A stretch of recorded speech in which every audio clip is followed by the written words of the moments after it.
there, former AG there, walking in with a team of councils there, and that particular had made some light moments, and we began this particular petition there, and those are some of the color that we saw as we continued the coverage of the supreme battle there, so to speak. Either way, in the next 29 minutes, we are seeing Wajakoya there. Wajakoya there with his durag also joining in. You can see this, we are 29 minutes to go, and we are likely to know which way the axle is going to land in as far as the presidential petition 2022 is concerned. I would want to quote some legal councils there, what they have had to say in regard to, how confident they are of a supreme victory. And I want to quote Mahat Somane.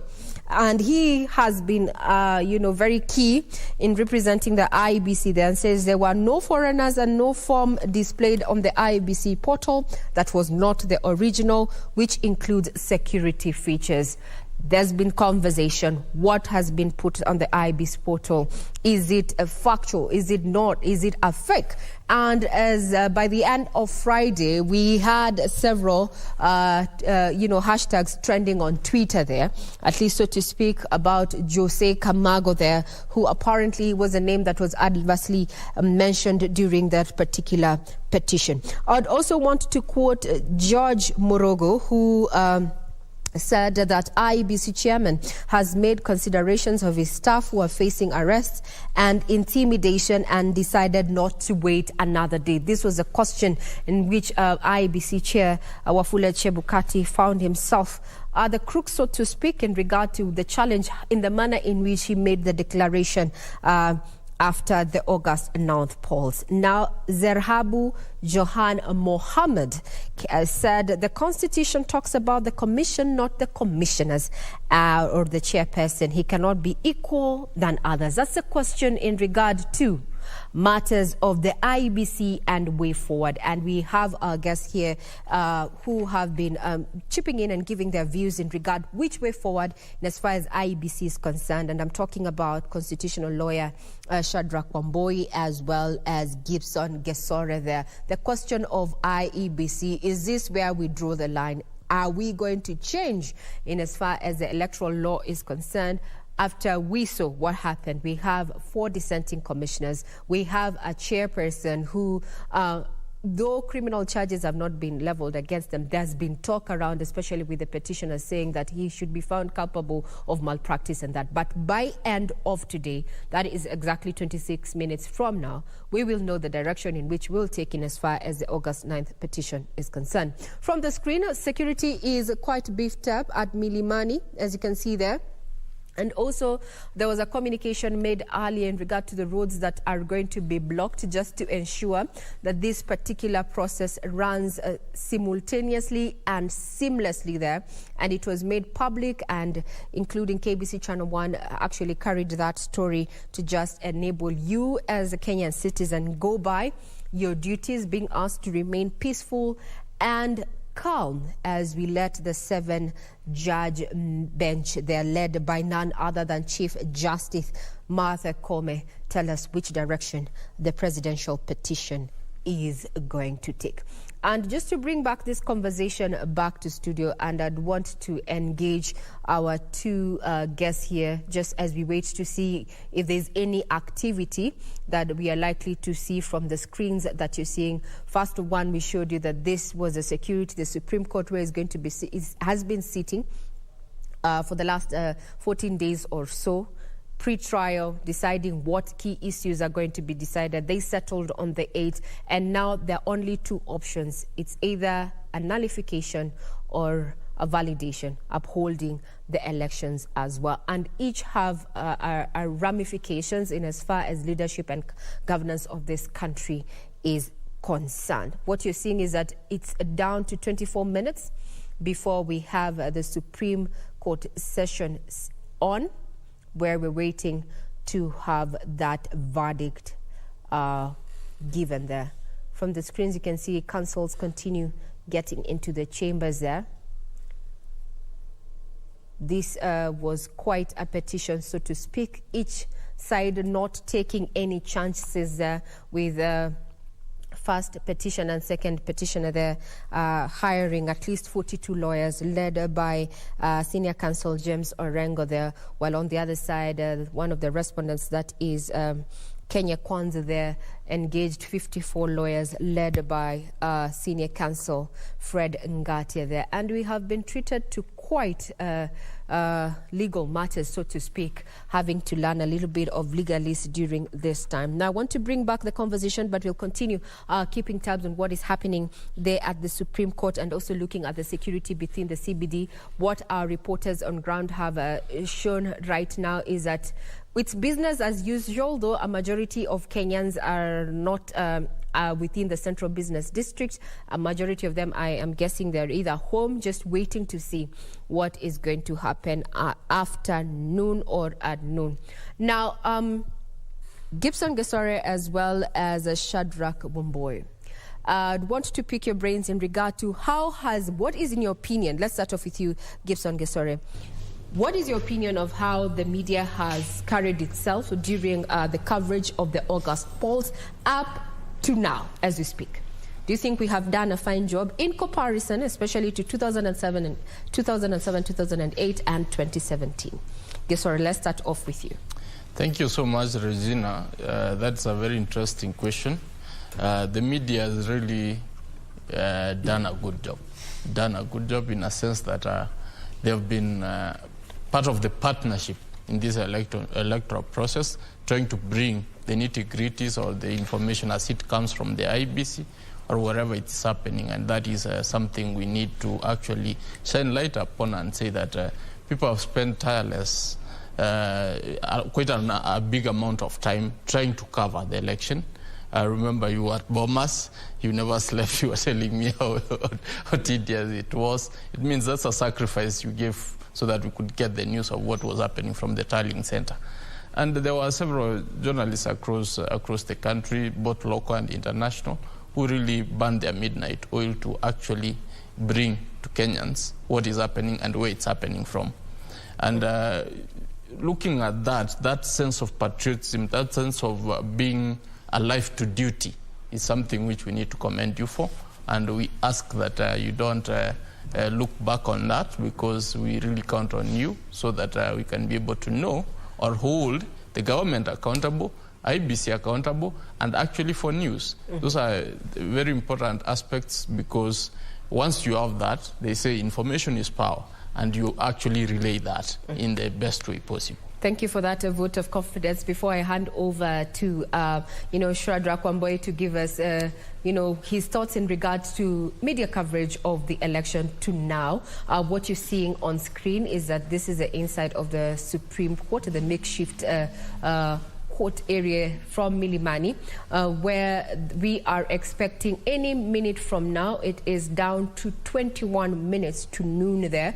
We're expecting that the 7-judge bench led by Martha Koome there, the Chief Justice Martha Koome, is going to be sitting and will be delivering its verdict in regard to the August presidential petition there. What you're seeing on your screen, we're seeing some counsels there from the Kenya Kwanza team. We're seeing Professor Kithure Kindiki there, as well as IBC lawyer Mahamat Somane there, who's been very vocal in defending the IEBC, saying that there were all the forms that were displayed by the IBC portals were all original there. Also further on, I think I can see a lawyer there, Paul Mwangi. I'm not too sure, but we are going to be keeping tabs on that. And as you can see, we are seeing more councils just access the hall in which we are waiting to see, or rather where the verdict is going to be delivered from. Remember, this is the Supreme Court, the apex court of the land, and the decision that is going to be rendered in there is going to be final. And also some light moments there. You see Professor Wajakoya there. George Wajakoya is among counsels who are at the Supreme Court there, and he was among the candidates eyeing the top seat in this August polls there under the Roots Party. But with the numbers there, he failed to clinch that. But we will get to know if at all the Supreme Court decides that this, to uphold this election, would say that he failed to clinch the requisite votes that were required to declare him the president, so to speak. We are waiting to see, given the constitutional timelines. Actually, with the 7-judge bench sitting at noon to deliver that particular judgment. If you go back to the time, go back in time, as per the Constitution, we are looking at around 7 days, so to speak, 14 days there. So they're exactly 2 hours before the 2 p.m. deadline. Now, Shadrach Wamboi, who is a constitutional lawyer, what is your take in regard to the coverage that the media has given the August polls, pre and up to date as we are? Well, to be fair to the media, I think on an average of 10, I will give the media 7, so that it also gives the media some room for improvement. but as far as timely reporting is concerned, I think the media has done a splendid job. It has done a splendid job as regards a balanced, reporting of issues when it comes to, matters as they are happening. But I think one thing that probably is something that we should look forward to, it's investigative journalism, so that there has been some concerns. There has been some issues about, we begin with the stalemate that we experienced between the commissioners. Perhaps we will have relied even more from the media to establish really what was the problem. Is what Chebukati has been saying really the truth, or is there something more than what is meeting the eye? So probably I think going over and above what has been quite apparent. I think the media has in the previous past told us or taught us so many things from the use of their cameras. But I think moving forward, there is always some room for improvement in everything that we do. Even with the splendid job that you people have done, the future is still ripe for exploiting other avenues or other opportunities. Mm-hmm. We need to establish so many things other than what we've been seeing just on TV. We've been seeing, some plays, people playing. We need to also get a cover of what is this that has been happening behind the scenes, so that we are treated to more. And I think this is something that we live with you. All is not lost. There is still an opportunity where you can tell us, probably, or give us, a panoramic view of what has been transpiring behind the scenes that we have not seen so far. Now, that is in regard, those are your views in regard to, how the local media has covered the August polls up to this point. Maybe as I want to rope in my colleague Brian Troy in regard to, what we're expecting in the next 16 minutes or so. How does it compare when it comes to coverage of elections between the local media vis-a-vis the international media? Because there's a conversation that is currently ongoing online that there's a lot of anticipation, and it's all not good. It's actually negative, portrayal of Kenya and this particular situation we find ourselves by a section of international media outlets. Indeed. And Ray, let me pick it from where you started out when you talked about how the media has carried itself through all the electoral process and through the petition itself. Yeah. And you bear me witness that a lot of Kenyans talked about media letting Kenyans down the day that we started tallying the results. We did a very good presidential and gubernatorial debates, but we were not as united or as one cohesive unit when it came to the tallying process, and which would have helped a lot of Kenyans cool their nerves. But away from that, the election itself and the petition, I would say we as media have carried ourselves in the best way so far.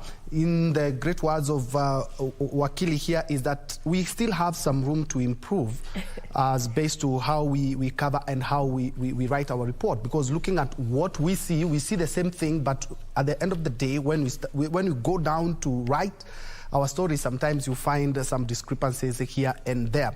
That said, the media also will be keen, and Kenyans will be keen to see how after this we do carry ourselves, because at the end of the day, you have had America talk about it, many countries, but they have to rely on the media, because if you don't show it, if you don't write it, if you don't present it out there, no one will know exactly what is happening in the country. And still on the same, and I think this is something that we can have a discussion on, an interesting read written by a journalist talking about the presidential petition. Raila Odinga has been a perennial petitioner when it comes to this, and that person is arguing no matter how this goes, either his way or not, he will be credited in fighting the fight and actually trying to solidify our democracy. I don't know how Wakili Gisore you view this, but at the end of the day, despite his hits and misses, because he's had some wins and some losses as well, is that he has enabled Kenya to be a democratic country, and also single out some of the things, because in 2017, what the Apex Court talked about are some of the things that we have been able to implement in our 2022 politics. And at the end of the day, win or lose, he still be credited in solidifying our democracy. Sorry. I think, Bentro, I want to thank you for raising that issue about Raila Amolo Odinga. Raila Amolo Odinga is one person who has serious temerity for democracy, if I might say that, because look at the man, look at his journey. This man has been in prison, came out, fought for the 1992 liberation. That succeeded. We appealed Section 2A, and then turns back and joins Moi's government, and then turns to throw Moi's government out, or his choice, so giving rise to another liberation, whereby we had change of power. Then fast forward, we come to the 205 referendum, where he had to actually leave government and champion our cause towards liberating Kenyans through a new constitution, which had dragged on for too long. So we saw his hand in all this process. We saw it in 2007, when the election went sideways. He was able and willing to share the government, as opposed to contrary views, which were telling him you shouldn't share anything, you won. If he was somebody bad, he could not have reneged on that. Mm-hmm. He actually stands out as a statesman and says, Kenya first. I choose Kenya. I fought for this because I love Kenya, because I want to see a better Kenya. So if sharing the government with Moi Kibaki is something which is going to give us prosperity, is what I will do. And that happened. We ended up having the 2010 constitution, which is very robust, which we are enjoying. He has actually even gone in to bolster that particular constitution by going to court severally to test the limits, to actually be able to portray that this constitution has got to be tested to every end, so that we can be able to have a better country. In 2013, he was in court. He lost. And I said, okay, we will obey. Come 2017, he actually succeeded. He succeeded in the petition, and he ended up joining government, or having a handshake for purposes of Kenya. For purposes of Kenya, he did an handshake for continuity, because the economy was not been doing well for the longest time. So for purposes of Kenya, he actually was able to do an handshake. And then he's again in 2022 in court. If we can quote him today, he said, it's not about me. It's about fostering democracy, which is if there is anything we can credit the man, is that he's a democratic Kenyan, and he's actually a person who is out for the good of Kenya. And that in itself embodies a man who has done much more than any other president, because nobody has been able, amongst the presidents who have led Kenya, you've not seen anybody stand strongly for Kenya. Some of them have been elected, but I'm sorry to say, nobody has been able to be for Kenyans. Raila represents the common man and the interests of the people. They have done their bit in terms of developing the economy, or trying to do their single political issues around leadership, but in a uniform scale. I think if you get to put them on a weighing scale, I think he really weighs way much more than any other president in terms of fostering democracy. Mm-hmm. Now, Gisore, thank you for that in regard to, how we have covered. And we have seen quite sensational headlines, as you've said there, but we need to remain factual. As your colleague there has given us a 7 out of 10, giving us room for improvement. Indeed, we will work on that. But now let's find out what is happening within the central business districts. Statistics indicate that 85% of workstations are domiciled within the CBD. Now, being September the 5th, we are joined by Hibak Sayed from CANCOM there. We can say it's the center of CBD, to just bring us up to speed with what is happening as Kenyans await that particular ruling. Hibak, hi. How are things from CANCOM? Thank you, Regina Manyara. We are at the Central Business District and we're just trying to gauge what exactly is happening, especially here at the capital of Kenya, Nairobi City. We have a few people, a few businessmen, boda riders, who are just trying to get their daily means as we wait for the Supreme Court ruling. A few minutes to 12. If we could just have your opinion, sir, on what exactly you've seen. The Supreme Court is about to give a very important judgment today. Unaona vipi biashara yako imekuwa vipi na umeonaje town iko leo? Let me start by saying that my name is Dudiman. I'm the CEO of Dudiman Show, and I'm so much glad and happy to have this opportunity with you guys. God bless you so much for doing an amazing job. Now, let me start by saying that we are okay in town, we are operating, we are doing something so amazing. And to make the matters worse, our border riders here in Besni CBD are doing quite excellent job. I have a good friend of mine who is the national coordinator for border riders here in Nairobi, and we are happy. For it, we are happy. So we are waiting to see. We doesn't know what is going to happen. We doesn't know what Kome is going to say, but we are happy because my brother is your brother. Your sister is my brother. We doesn't want to know the ethnicity. We doesn't want to know where you come from, your sister, your brother. But we live like brothers and sisters. Despite having anything or doesn't have anything, we share the little that we have. So as a border rider who is a journalist by profession, because I've worked with your media or refer, I'm happy, we are happy. So let me just give a take to my brother and say something. Just to cut you off, Regina, we've been checking around and we've seen that the shops are mostly open. The businesses are functioning quite well. People are conducting their business as they always have. As you can see, we're at CANCOM, and most of the matatus are carrying people just as they always do. People are waiting, yes, for the ruling by the Supreme Court, but people are going about their business here in Nairobi City. If maybe we could have the opinion of a Kenyan, unaonaje kuhusu hii Supreme Court ruling? Unaonaje, nini unatarajia? Okay, kwa majina ni Victor Chiteri from Kibra. Yenye ningependa tu kusema ni those results of the CJ has announced the results. Let us take as normal so that we can continue with our normal work, so that people can continue with their normal business. Thank you. Well, I'm going to have to give it back to you, Regina. We're still going to be traversing Nairobi City, and maybe we'll go to another street within the Central Business District and to just see what exactly happens as the day progresses and as the judgment comes. Back to you in studio, Regina. Thank you, Hibak, for that quick update. I can see, yes, Kenyans quite the, still being Kenyans, trying to make light of the situation, even as it remains, on tenterhooks. We remain on tenterhooks in regard to what we should expect come the next 6 minutes there. And we are live. We have our reporters there on ground, including Serafina Ruby, who is going to be bringing us up to speed with what is happening. Kenyans asked to remain peaceful as we wait the 7-judge bench there to make a ruling in regard to the August presidential petition. What you're seeing on your screen, those are live pictures from Milimani there. We have seen various councils have arrived. We have Kithure Kindiki there, who is part of the Kenya Kwanza legal team. There is Katwa Kigen just crossing your screen there. Further ahead there, we are also having other councils who are either have been representing the respondents or the petitioners there, all looking calm. At the end of the day, we have there has to be peace and justice going forward. We are all brothers and sisters there.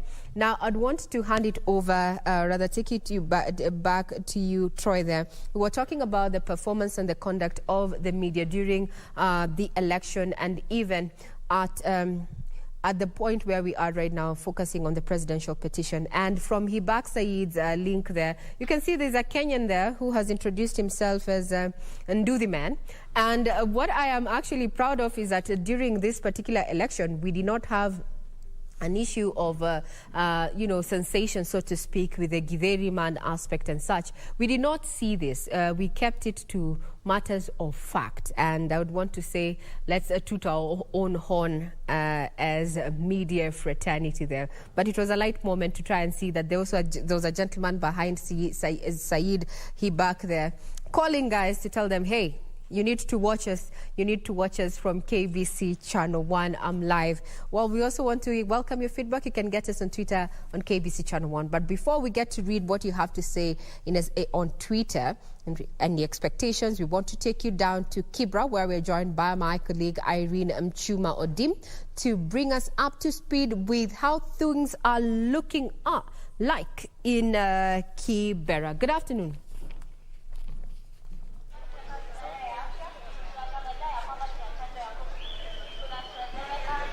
Representing the country.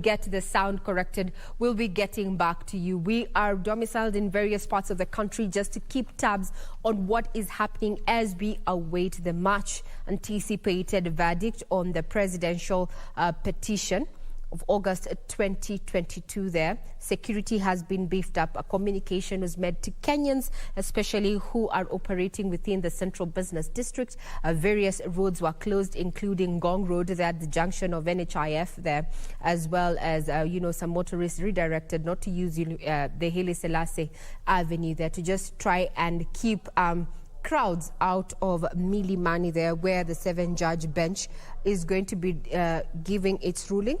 Led by Chief Justice Martha Koome. What you're seeing is security outside Milimani Law Courts there. That is a contingent of National Police as well as a General Service Unit.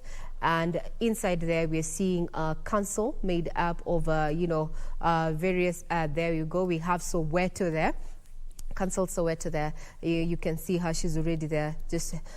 I would want to know what's going on through the minds of the lawyers there, both for the petitioner and the various respondents there, who over the last 2 days have exuded confidence that they're going to be carrying their day, or rather their prayers are going to be carrying the day. In the next 1 minute, we are expecting the 7-judge bench there. We are seeing Feroz there, Luigi, as engaging Professor Githu Muigai and the legal counsel there, Governor-elect, that is James Orengo. Quite camaraderie there, transpiring between the senior counsels there. So, as we say, it's all in a day. It's all in a day when it comes to matters of litigation, and that there are no permanent enemies. But we asked that Kenyans remain peaceful, and justice, we hope, is going to be served in this particular matter. Yes, that. Is enough. Look at the pictures on your screen.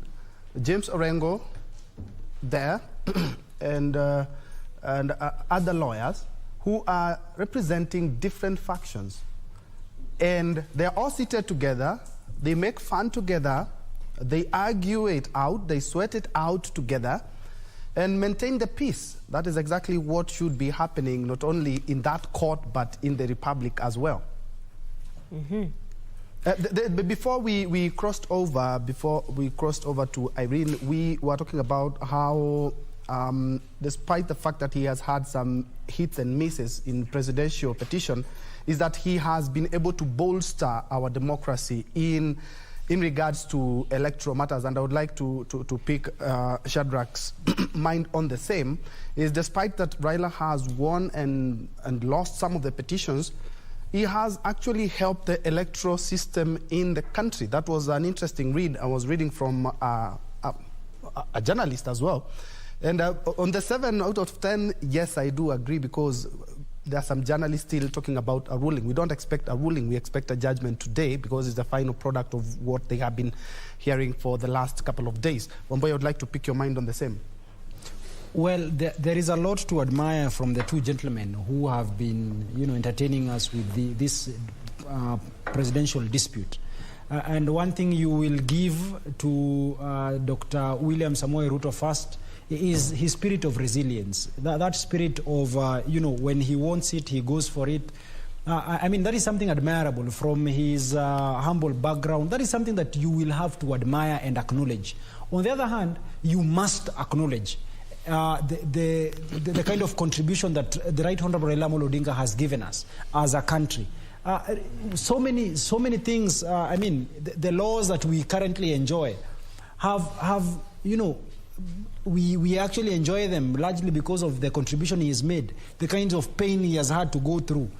You speak of the multi-party, us becoming a multi-party democracy in the year 1990s. I mean, that is his contribution. His fight against the Moi utilitarianism, I mean, that is his contribution. Most of us have studied to an extent, and we appreciate the jurisprudence that has been created by Right Honorable Raila Amolo Odinga. When you go to school, some of the things that lecturers teach is the jurisprudence that has emanated from the 2013 jurisprudence, which if Raila Amolo Odinga had not desired to go through that route, if he had not paid the security of cost of 1 million and paid the filing fees of 500,000 shillings, probably we will not have learned or gotten an opportunity to understand the law deeply the way we have understood it. Then, champions are actually made from people who try. Sometimes they fail, because if you do not try, there is no likelihood that you will ever succeed, you will fail.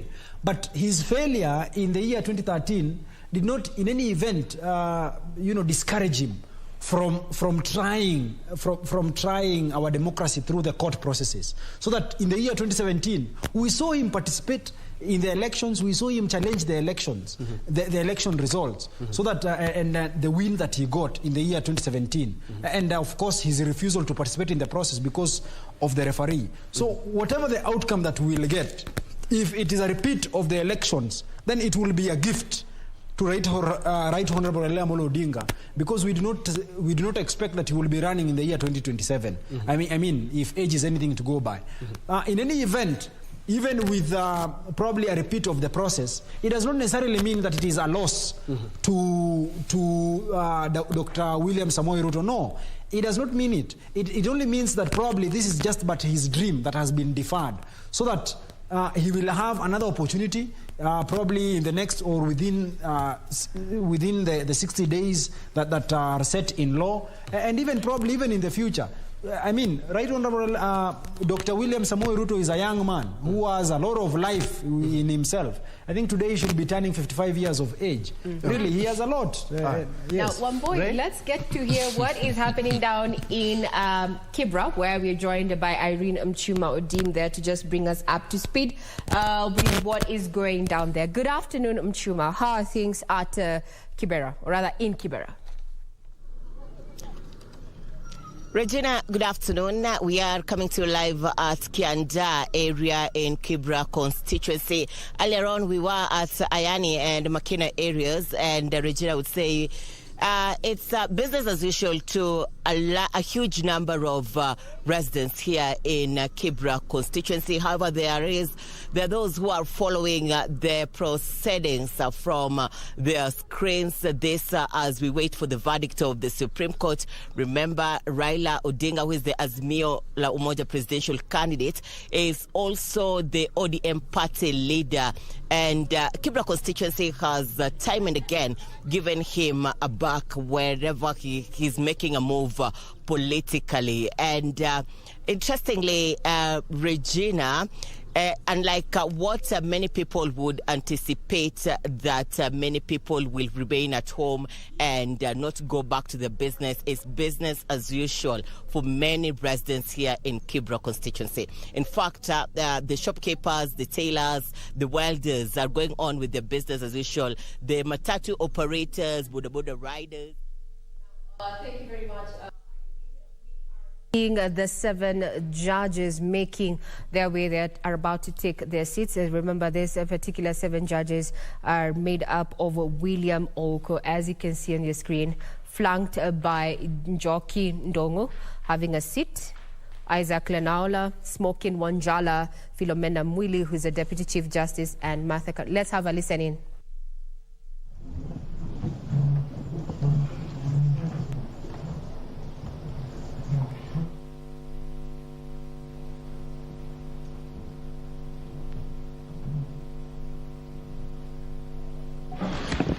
Good afternoon and welcome to the Supreme Court of Kenya for the delivery of judgment in Presidential Election Petition number E005 of 2022 as consolidated with E001, E002, E003, E004, E007 and E008 of 2022, Raila Amolo Odinga and 6 others versus William Ruto and 13 others.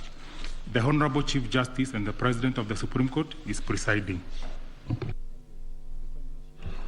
Thank you. Very good afternoon, ladies and gentlemen. Yes, this is the judgment of the court, which is delivered pursuant through 23(1) of the Supreme Court Presidential Election Petition Rules 2017 in the presidential election held on the 9th August 2022. This is an abridged version of the judgment. The full judgment will be delivered after nations are firmly spelled in the Constitution. The Kenyan people's quest for electoral reforms since independence is well documented. That notwithstanding, and even without going back to the pre-1992 era, every cycle of elections has been highly contested, with the exception of 2002. This speaks to a background of distrust of the administration of our electoral process. Informed by this setting, Kenyans made a decision to vest the Supreme Court with the jurisdiction to determine questions regarding the validity of a presidential election under Article 140 of the Constitution. The reactions following the declaration of results of the presidential election of 9th August 2022 shows that the Independent Electoral and Boundaries Commission, IEBC, has not yet garnered universal public confidence and trust in the internal management of the Commission and elections. On the 15th August 2022, 6 days after the general elections were held, Mr. Wafula Chebukati, the chairperson of IEBC, announced the following results. Raila Odinga, 6.942,930 votes, representing 48.85%. William Ruto, 7.176,141 votes, representing 50.49%. David Wahiga, 31,987, representing 0.23%. George Wajakoya, 61,969, representing 0.44%. Based on the aforesaid results, the chairperson of IEBC declared William Samoei Ruto the first respondent the presidential candidate for the United Democratic Alliance Party as the president-elect. This declaration has precipitated a total of 9 presidential petitions that are filed before us, to wit, number 1, presidential election number 001 of 2022, John Njoroge Kamau versus Wafula Chebukati and 3 others, and Raila Amolo Odinga and 7 others named as interested parties. The second petition is presidential election number 002 of 2022, Youth Advocacy Africa and another versus IMBC and 12 others. Third petition, presidential election petition number 003 of 2022, Kerif Khalifa and 3 others versus IMBC and 3 others. Fourth petition, presidential election petition number 4 of 2022, David Kariuki Ngari versus IMBC and 9 others. 5, presidential election petition number 5 of 2022, Raila Amolo Odinga and another versus IMBC. 6, presidential election petition number 6 of 2022 by Moses Kuria and others versus Honorable Raila Amolo Odinga and 4 others named as interested parties. Number 7, presidential election number 007 of 2022, Okia Omtata Okoiti and others versus IMBC and others. Number 8, petition number 008 of 2022, Julia Nyoka Bichege and others versus IMBC and 3 others.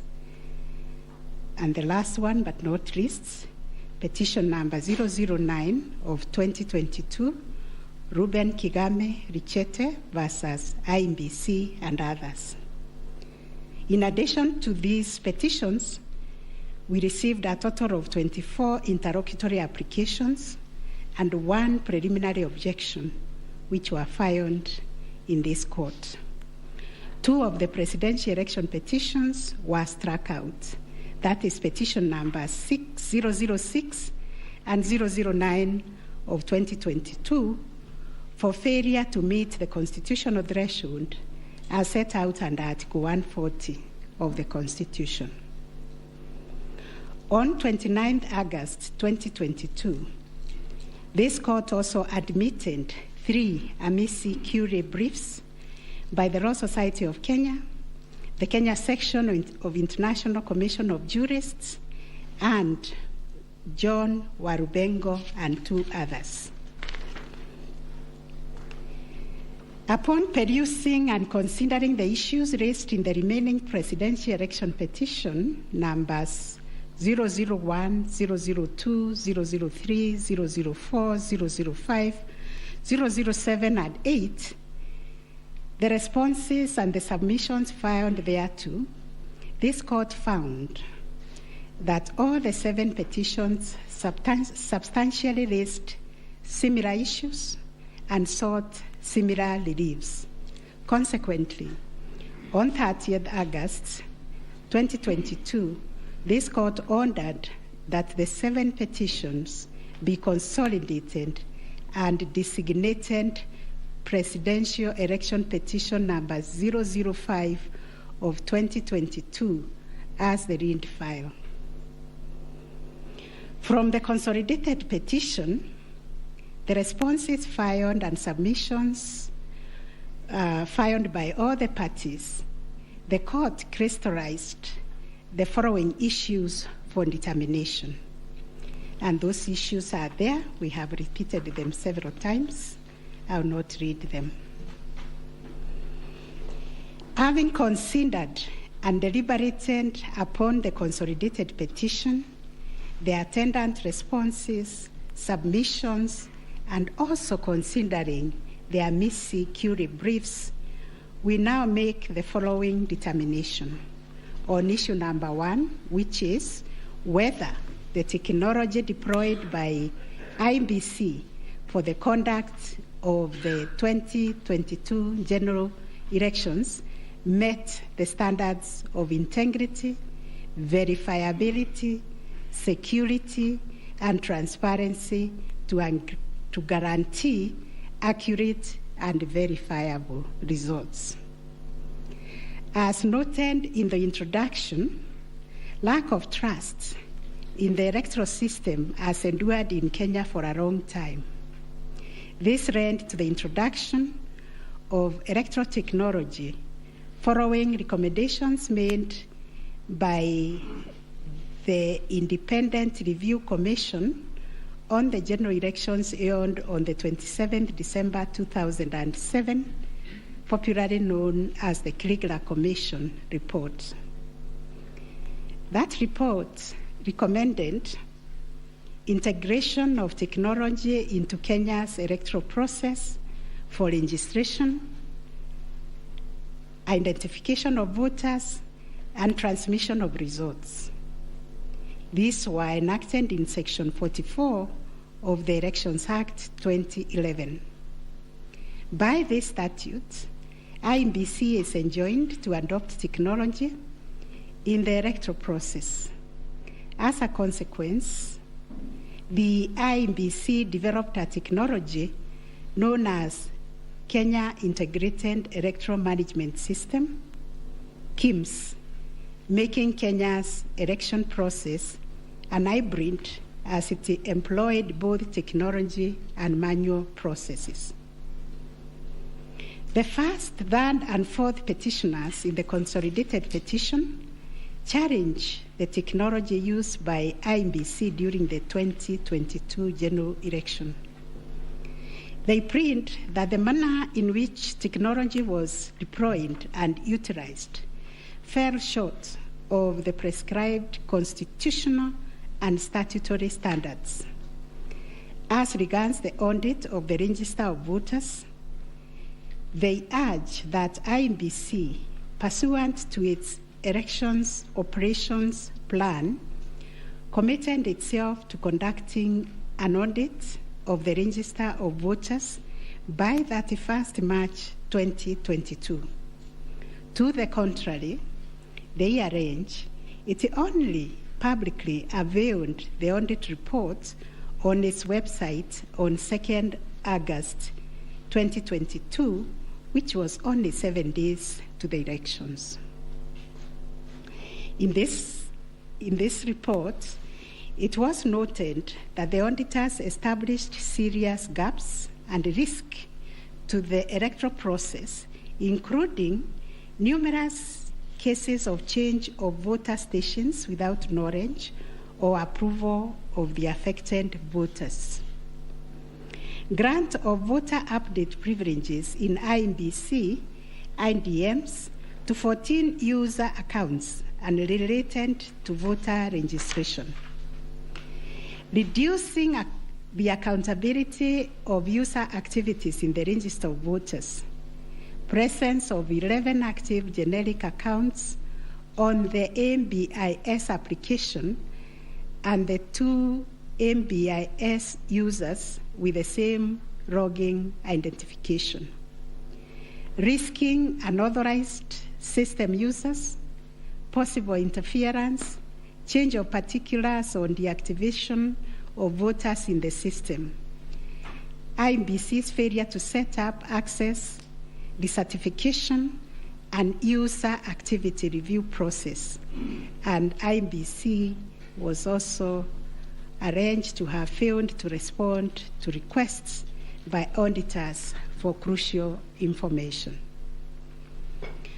On the integrity of the technology deployed, it was the case for the 7th petitioner that in order to comply with Article 86 of the Constitution and Section 44 of the Elections Act, the technology deployed must be simple, accurate, verifiable, secure, accountable, and transparent.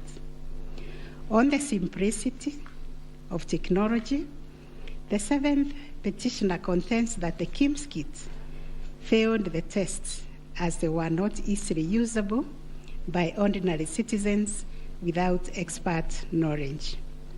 They further assert that IEBC was expected to procure and put in place a technology necessary for the conduct of the general election at least 120 days before the election and ensure consultation with the relevant agencies, institutions, and stakeholders.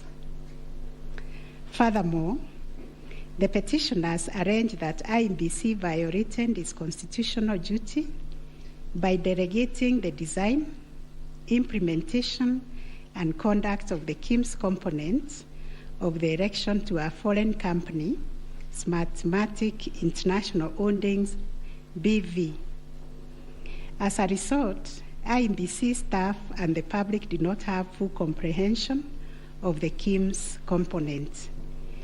They conclude, therefore, that IEBC abdicated and surrendered its role to conduct elections to Smartmatic, and that IEBC vigorously fought any attempt to subject Smartmatic's activities to accountability and transparency, including the safeguards required by Regulations 61, 69, and 75 of the Elections General Regulations 2012. In response, IEBC has submitted that the electoral system met the constitutional threshold, that all the necessary information was accessed only by the authorized persons. The information was accurate, complete, and protected from malicious modification, either by authorized or unauthorized persons.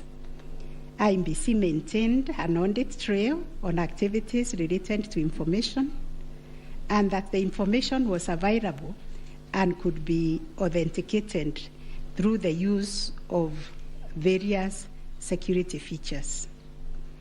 In further response, IEBC contended that they engaged KPMG on 7th April 2022 to conduct an audit of the register of voters, which was submitted on 18th June 2022. In addition, it issued a briefing on the report on 20th June 2022, summarizing the thematic areas therein and disclosing its findings as well as actions taken to remedy the issues identified. It also conducted its annual audit in compliance with Regulations 11 and 12 of the Election Technology Regulations 2017 and a certification of compliance issued to it on 3rd August 2022. IEBC relied on sworn affidavits by Michael Ouma, Moses Sunkuli, and Hussein Majan on 26th August 2022, which were to the effect that it published the interim report by KPMG on 8th June 2022 and embarked on remedial measures aimed at effecting the recommendations ahead of publication of the final report.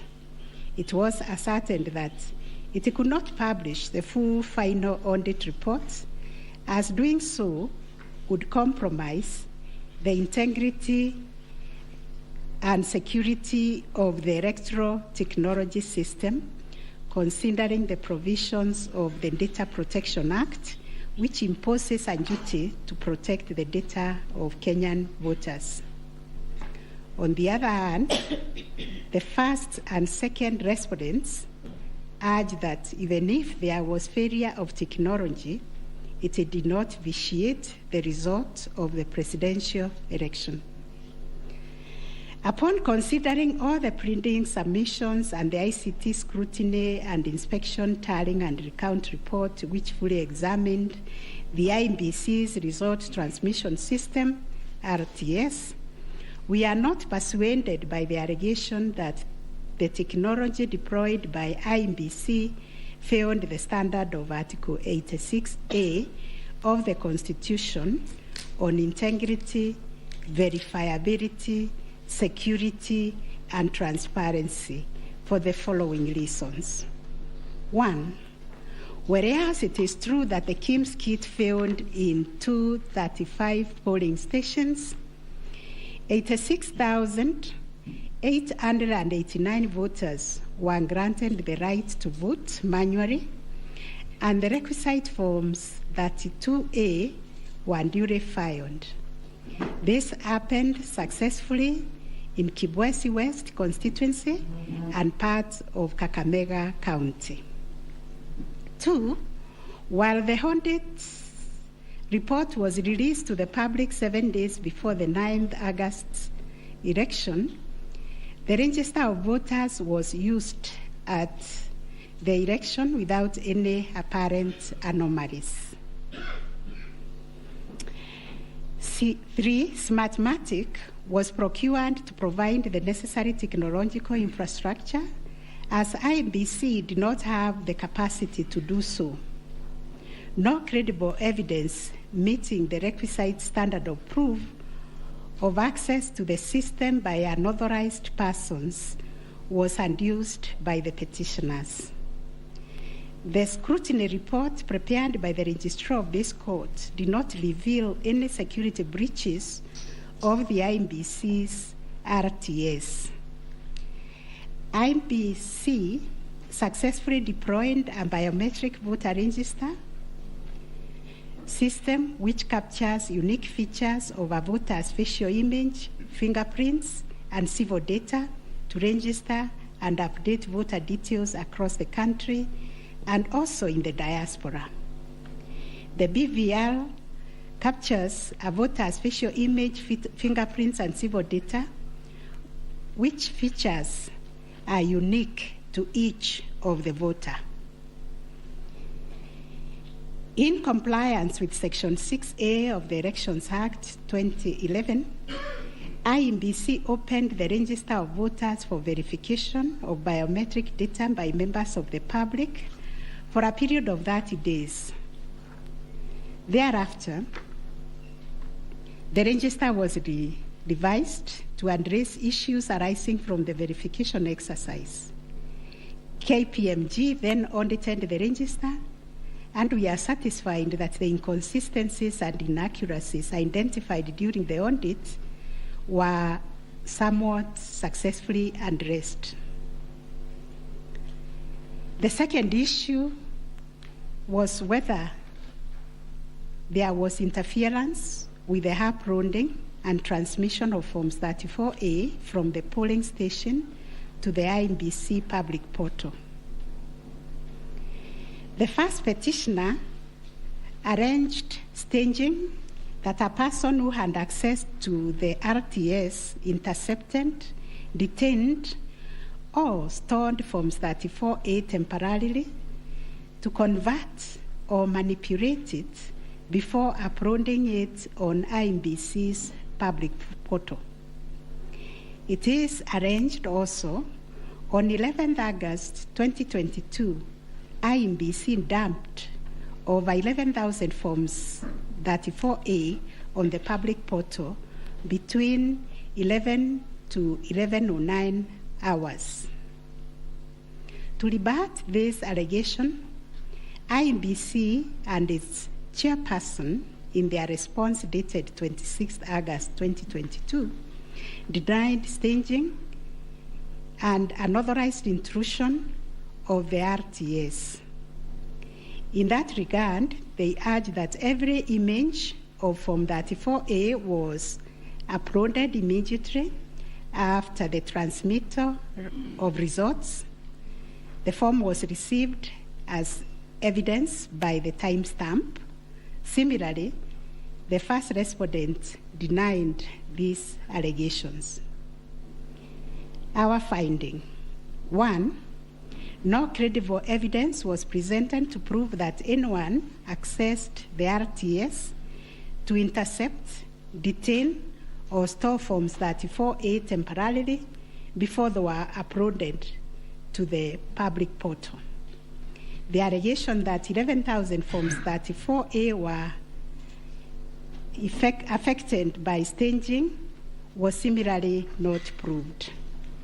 2, the allegation that IEBC, its officials and strangers used a tool to tamper with the Forms 34A before converting them to the portable document format, that is PDF, that eventually appeared on the public portal, was sufficiently explained when IEBC demonstrated how KIMS captured and transmitted the image of Form 34A.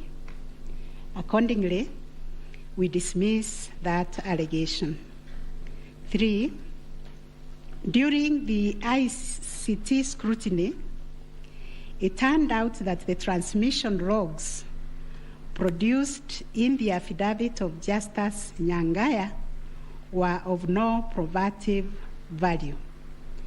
The registrar's report shows that the original Forms 34A from the contestant polling stations, which were allegedly intercepted, were exactly the same as those on the public portal, and the certified copies that were presented to this court pursuant to the provisions of Section 12 of this Supreme Court Act 2011. 4, regarding the allegation that the integrity of the public portal was compromised, this was disproved by evidence of consistent attributes such as unique timestamps, uniform PDF conversions at the polling stations, correct polling station mapping, and consistent KIMS reporting from verification to transmission of results. 6, the RTS was configured on a virtual platform network, VPN, and the SIM cards locked to a specific polling station. The server was also configured to accept results only from authorized and properly mapped KIMS kits.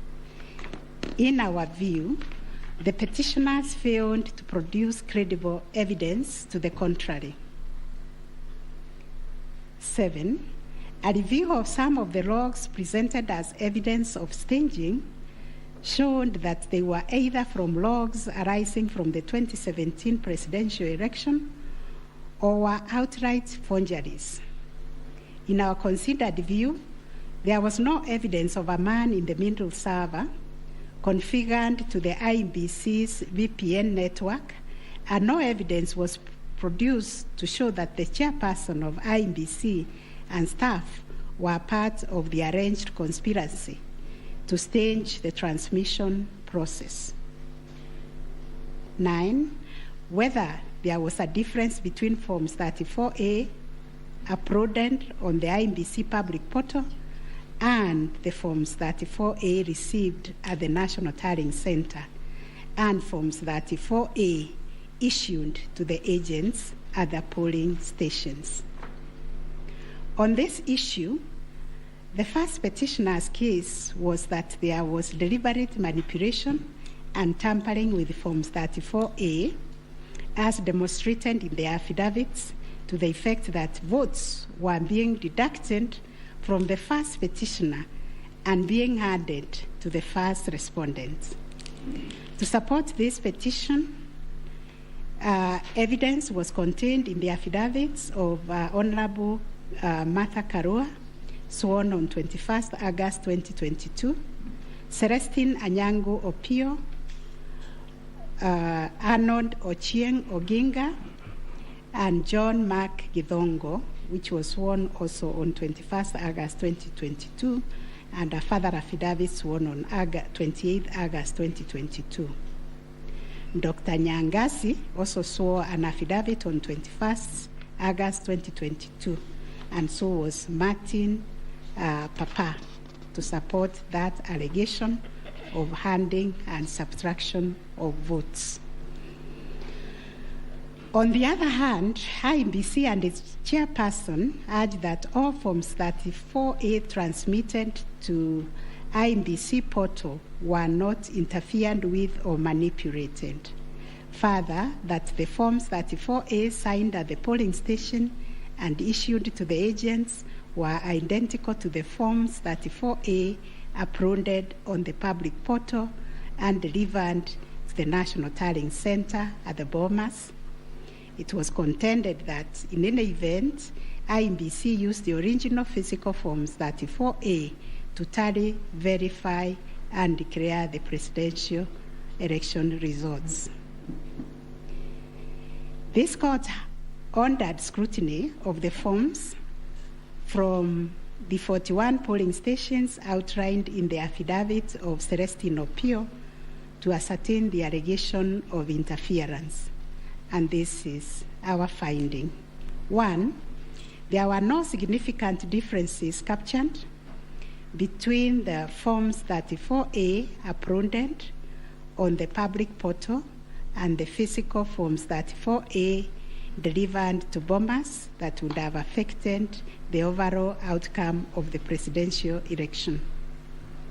B, no credible evidence was presented to support the allegation that Forms 34A presented to agents differed from those uploaded to the public portal. The report by the registrar of this court confirmed the authenticity of the original forms in the sampled polling stations. The affidavits of Celestine Opio and Arnold Ochieng Oginga, while containing sensational information, were not credible, as the registrar's report confirmed that all the Forms 34A attached to those affidavits and purportedly given to them by the agents at select polling stations were significantly different from the originals, certified copies, and those on the public portal. The purported evidence of Celestine Opio and Arnold Oginga, sworn in their respective affidavits, are not only inadmissible, but are also unacceptable. It has been established that none of the agents on whose behalf the forms were being presented swore any affidavit, that there is nothing to show that they had instructed both Celestine and Arnold to act for them. Yet the two have gone ahead to depone on matters that are not within their knowledge. This court cannot countenance this type of conduct on the part of counsel who are officers of the court. Though it is elementary learning, it bears repeating that affidavits filed in court must deal only with facts which an opponent can prove of his own knowledge, and as a general rule, counsel are not permitted to swear affidavits on behalf of their clients in contentious matters like the one before us, because they run the risk of unknowingly swearing to falsehood and may also be liable to cross-examination to prove the matters deponed. We must remind counsel who appear before this court, or indeed before any other court or tribunal, of the provisions of sections 113 and 114 of the Penal Code that swearing to falsehoods is a criminal offense, and 2, that it is an offense to present misleading or fabricated evidence in any judicial proceeding. Section 114 of the Penal Code states, and I quote, "Any person who swears falsely or makes a false affirmation or declaration before any person authorized to administer an oath or a declaration upon a matter of public concern, and at such circumstances that the false swearing or declaration, if committed in a judicial proceeding, would have amounted to perjury, is guilty of a misdemeanor." One of the most serious losses an advocate may ever suffer is the loss of trust by judges for a long time. Such conduct amounts to interference with the proper administration of justice. The contents of the affidavit of John Mark Githongo, which may contain forgeries, are also dismissed for not meeting the evidential threshold. Those averments contain no more than incredible and hearsay evidence. No admissible evidence was presented to prove the allegation that Forms 34A were fraudulently altered by a group situated in Karen under the direction of persons named in the affidavit and video clip attached to it. As a matter of fact, these two affidavits amount to double hearsay and incapable of being proved at each of the rears. We turn to Form 34A for Gacharaigo Primary School, which was sensationally presented by Madam Judy Soweto, advocate, to show that one Jose Camango accessed the RTS and interfered with the result contained therein. This also turned out to be no more than hot air, and we were taken on a wild goose chase that yielded nothing of probative value. The Kim's kit relating to Songonyo Primary School, which bore the same serial number with another, was admitted by IMBC as an inadvertent manufacturer's error.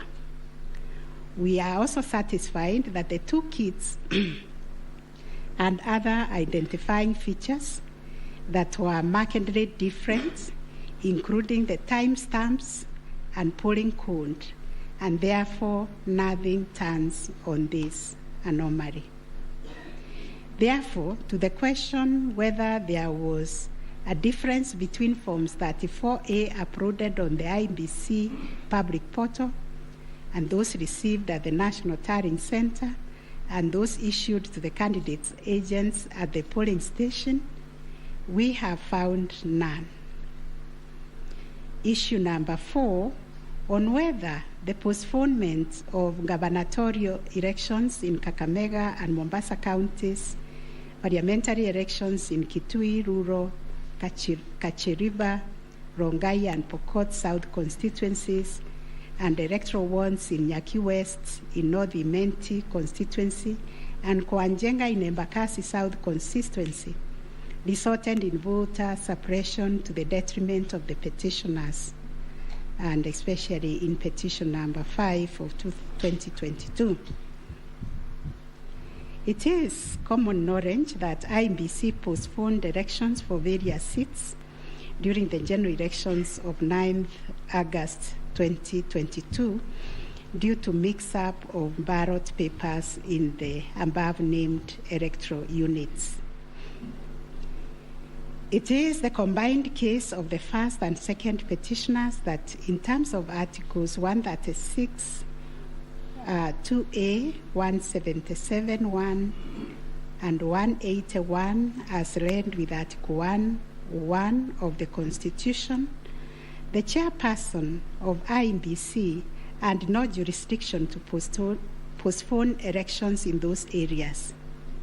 That Section 55B of the Elections Act is inconsistent with the Constitution and therefore void to the extent that it purports to donate to IMBC power to postpone elections in the constituency, county, or ward, contrary to the Constitution, and the postponement undermined the conduct of free, fair, credible elections by depriving the voters an opportunity to vote for all the candidates on the dates stipulated by the Constitution. The petitioners further contend that the postponement of elections and the overall effect of suppressing voter turnout in the electoral units in question, which was prejudicial to him. Both the first and third petitioners also believe that elections were deliberately postponed in Kakamega and Mombasa counties. It was arranged that these areas are considered to be first petitioner strongholds, and as such, the postponement of elections worked to its disadvantage and handed that benefit to the second respondent. These assertions were denied by IEBC and its chairperson. They, however, admitted that they experienced confusion with the printed ballot papers and explained that they only discovered the mix-up on the eve of the election when the ballot papers were being distributed to the polling stations. That as a practice, ballot papers can only be opened on the eve of the election day to avoid any mischief, and that by the time the mix-up was discovered, it was logistically impossible to print and replace the ballot papers in time for the elections. For this claim to succeed, it must be demonstrated first, IEBC and no authority in law to postpone the elections, and secondly, that the postponement was deliberate and calculated to suppress voter turnout so as to affect the result by reducing the petitioners' overall votes. We've looked at the provisions of Section 55B of the Elections Act, which provides for circumstances when elections can be postponed in a particular electoral unit, including in cases of emergency. We are therefore satisfied that on the basis of the foregoing provision, the third respondent and the requisite power to postpone election in the constituencies, counties, and wards in question. Concerning the allegation of voter suppression, we note that voter suppression is generally recognized as a political strategy which takes many forms, but whose practical effect is ultimately to reduce voting by deliberately discouraging or preventing targeted groups of people from exercising their right to vote and thereby to influence the outcome of an election. It therefore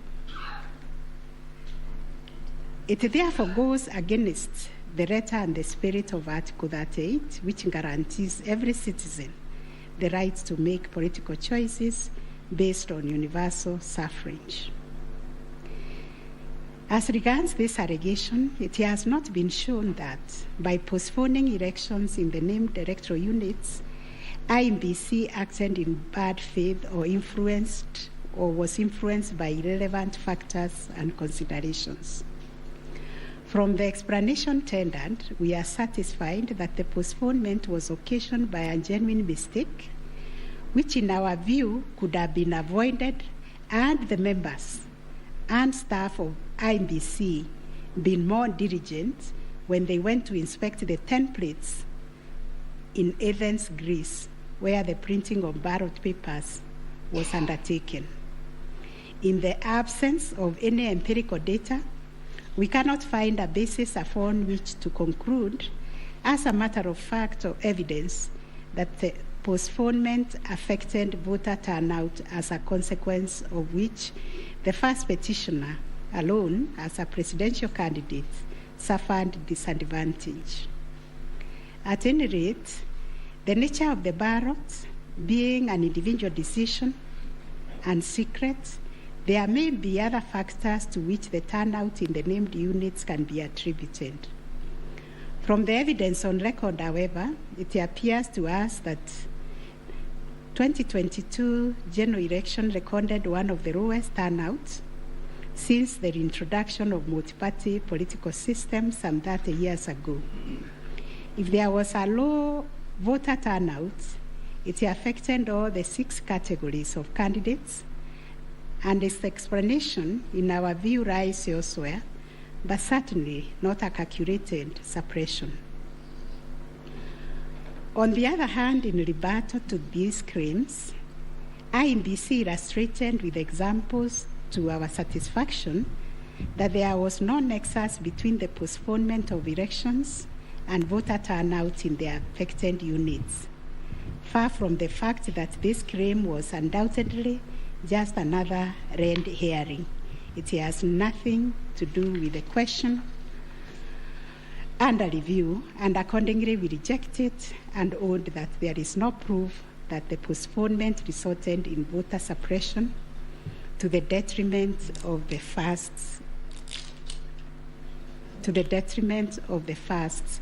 petitioner. Whether there were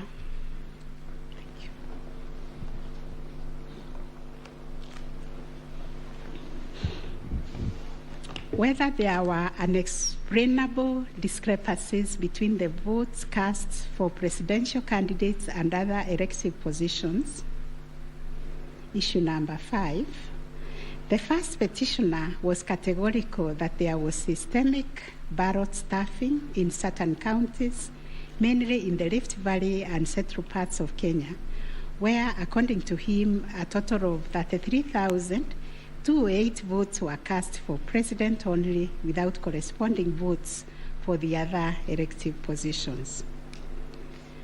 On the part of IEBC and the chairperson, while acknowledging that indeed in some instances there was vote differential between those cast for president and for other positions, but maintained that they were insignificant, and those instances related to votes by prisoners and citizens in the diaspora who only vote for the president but did not take part in other elective positions. The differential also includes rejected ballot papers and stray votes which do not count as valid votes. The well-established principle that the person who asserts a fact must prove it casts the burden upon the first petitioner to demonstrate that there were instances of ballot stuffing of such a magnitude as to justify the nullification of the presidential election. Ballot stuffing, which is an illegal addition of extra ballots, is a type of electoral fraud aimed at swinging the results of an election towards a particular direction. Not a single document has been presented by the first petitioner to prove systemic ballot stuffing. A figure of 33,208 votes relied on in this claim is based on unproven hypothesis that since the number of votes cast for the president is higher than those for other positions, then, without more, it must follow that there was fraud. We find that fraud is a serious criminal offense, and it must be proved beyond reasonable doubt under Section 5N of the Election Offences Act. It is indeed an offense for a person to vote more than once in any election. IEBC has provided a plausible explanation for the vote differential, citing categories of voters who only vote for the president, such as prisoners and Kenyans in the diaspora. There were an insignificant number of stray votes whose combined effect cannot justify nullification of the election. Finally, on this point, a general election in Kenya comprises of 6 different separate elections held concurrently on the same day. Such elections are held by secret ballot, and one cannot predetermine the voter turnout or how voters will vote in each election. None of the parties has flagged anything so significant that it would have affected the outcome of the presidential election vis-a-vis the other 5 elections held on the same day. We find, therefore, there were no unexplainable discrepancies between the votes cast for the presidential candidates and other elective positions. On issue number 6, whether IEBC carried out the verification, tallying, and declaration of results in accordance with Article 138, 3C, and 138.10 of the Constitution. This issue arises from the printings in all the petitions as consolidated. Based on the said pleadings, the affidavits sworn in support thereof, and the written and oral submissions by parties, two viewpoints regarding the meaning, scope, and application of Article 138, 3C, and 10 of the Constitution have been advanced. On the one hand, the petitioners submit that pursuant to the foregoing provisions, the role of verifying and tallying of votes as received from polling stations countrywide is vested in the Commission as a corporate entity and not the chairperson of the Commission. It is their argument that the chairperson cannot undertake this task to the exclusion of other commissioners. They submit that the language of Article 138(3)(c) does not envisage a situation where the chairperson can arrogate to himself unfettered authority to verify and tally the results at the National Tallying Center without involving the other commissioners. Such action, they contend, would not only be unconstitutional, but would be sufficient ground without more to nullify an election of a president-elect. In support of their argument, the petitioners cite the Court of Appeal decision in IMBC versus Mainakiai and 5 others as affirmed by this court in the case of Raila 2017.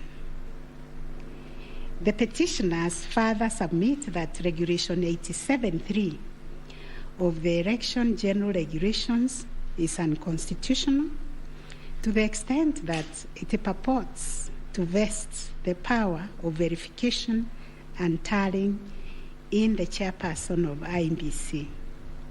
On the other hand, the first, second, and third respondents submit that power to verify, tally, and declare results of a presidential election at the National Tallying Center is the exclusive preserve of the chairperson of IMBC. According to them, there is nothing unconstitutional about Regulation 87(3) of the Elections General Regulations. The said regulation, the respondent submits, makes no mention of commissioners other than the chairperson. At any rate, the respondents argue Article 138(3)(c) of the Constitution does not envisage a situation where it is the commissioners who personally undertake the task of verifying and tallying the results as entered into the thousands of Forms 34A. Such an undertaking would be humanly impossible, they submit. For good measure, the respondents submit that Section 11A of the IMBC Act provides that the chairperson and members of the Commission are responsible for the formulation of policy and strategy of the Commission and oversight. In their view, the Act does not contemplate a situation where commissioners would be directly involved in the verification and tabulation of presidential election results. The task of verification and tallying, as stated by the respondent, is executed by the staff of the Commission under the direction and supervision of the Commission Secretary, who in turn reports to the chairperson. As to whether the chairperson acted unilaterally in verifying and tallying the presidential election results at the National Tallying Center, the petitioners claim that indeed this is what happened. It is the petitioner's case that the chairperson published an illegal Gazette Notice number 4956 of 2022, in which he designated himself as the presidential returning officer, a position unknown in law and the Constitution. Having done so, the petitioners state that the chairperson proceeded to conduct the verification and tallying process to the exclusion of other commissioners, each of whom and assigned verifiable roles unrelated to the verification and tallying exercise. On his part, the chairperson of IEBC submitted that although he has the exclusive authority to verify and tally the presidential election results as received at the National Tallying Center, he did involve the other commissioners in the exercise before eventually declaring the final results. He submitted that he did this in the spirit of teamwork. The chairperson of IEBC states that indeed the 4 commissioners were involved in the preparation of the 9th August general elections from the time of their swearing into office all the way to the verification and tallying of results at the National Tallying Center until they withdrew from the exercise just when he was set to declare the final result. Having considered all the parties' submissions, we find that pursuant to Article 138(3)(c) of the Constitution, the power to verify and tally presidential election results as received at the National Tallying Center vests not in the chairperson of IEBC, but in the Commission itself. The latter carries out this exercise through its secretariat staff, technical personnel, and any other persons hired for that purpose under the oversight and supervision of the chairperson and the other members of the Commission. In line with this court's decision in Raila Amolo Odinga versus another versus IEBC and 2 others, as reported in 2017 Kenya Law Report, popularly known as Raila 2017, and the Court of Appeal decision in IEBC versus Maina Kiai, we also find that the chairperson cannot arrogate to himself the power to verify and tally the results of a presidential election to the exclusion of other members of the Commission. Indeed, Article 138(10) of the Constitution, although the power to declare the result of a presidential election after verification and tallying is vested in the chairperson, he does so only as a delegate of the Commission. Consequently, to the extent that Regulation 87(3) of the Elections General Regulation purports to vest the power of verifying and tallying presidential election results as received at the National Tallying Center solely on the chairperson to the exclusion of other members of the Commission, the same is contrary to and inconsistent with the provisions of the Constitution. That said, we, however, take cognizance of the fact that the 4th, 5th, 6th, and 7th respondents, referred to as the 4 commissioners, actively participated in the verification and tallying exercise from the beginning up to and until just before the declaration of the result by the chairperson. They took turns announcing the results as verified and tallied and were present and active during the actual verification and tallying at Bomas. An example is when one of them, Justice Nyangaya, stood on the podium to announce to the public results and also announced an adjustment that had been occasioned by errors of tabulation. The events of 15th August 2022, therefore, came as a surprise. As the public waited for the chairperson of IEBC to declare the final result, sporadic violence broke out at Bomas. The violence swiftly was contained by the security forces, but there was unexpected drama as 2 different factions of the Commission began to emerge. Kenyans found themselves watching an appalling split-screen scenario on their television sets. On one part of the screen was the chairperson readying himself to declare the results in accordance with Article 138(10) of the Constitution. On the other part of the screen were the 4 commissioners on the runs of the Serena Hotel, Nairobi, from where they announced that they would not own the resorts that were soon to be declared by their chairperson. The 4 commissioners informed the public of their rejection of the yet-to-be-announced resorts, terming them opaque due to the manner in which the chairperson had been conducting the verification and tarring exercise. In his affidavit dated 25th August 2022, Justice Nyangaya averred that the chairperson's actions during the tarring and verification exercise at Bomas made it difficult to ascertain the total number of votes cast and the actual number of votes attained by each candidate, so as to enable him authoritatively state the commission and declared accurate results.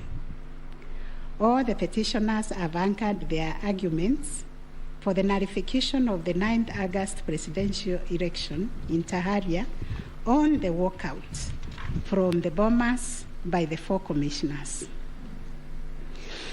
They contend that by rejecting IEBC's results on grounds of opaqueness of the verification and tallying process, they called into question the credibility of the entire election. They further submitted that being in the majority out of the 7-member commission, their view should prevail and the election should be nullified. It is the petitioner's argument, therefore, that a dysfunctional commission cannot deliver a credible election.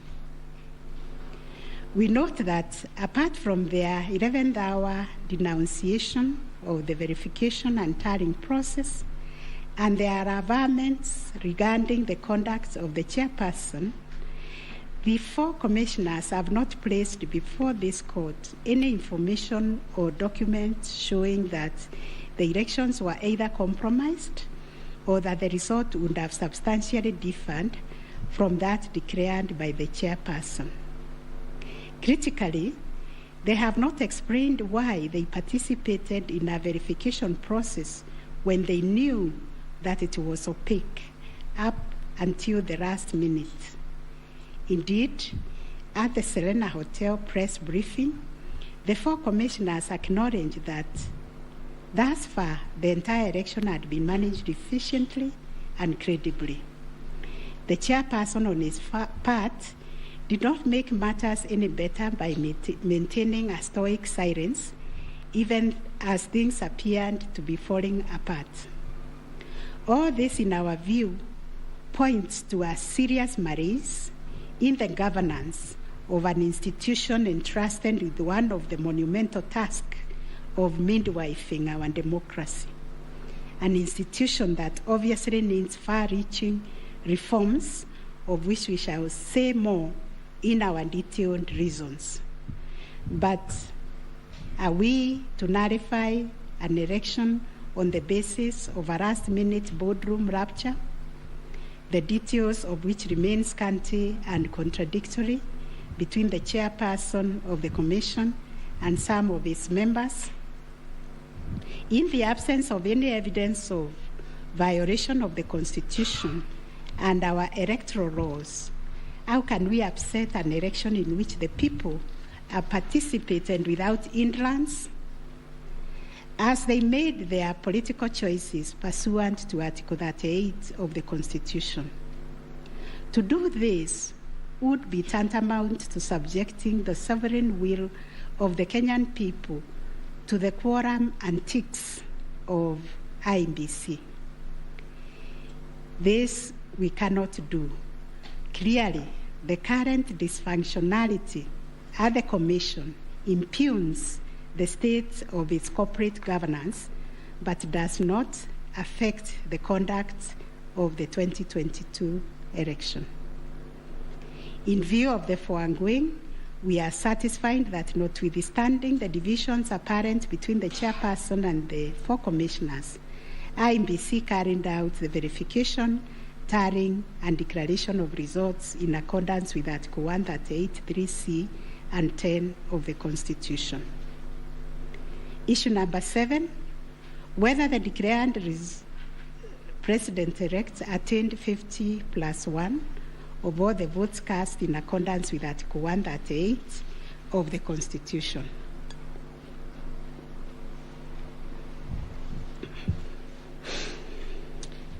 The first, second, and third petitioners averred that the first respondent did not garner 50%+1 of the total votes cast, and therefore did not meet the threshold provided by Article 138(4)(a) of the Constitution.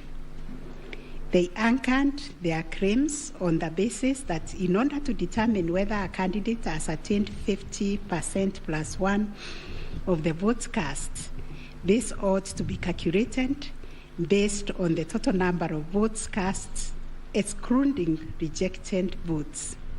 They argued that 50% of 14,353,165 votes, in their view, were the valid votes cast, which amounted to 7,176,582.77 votes.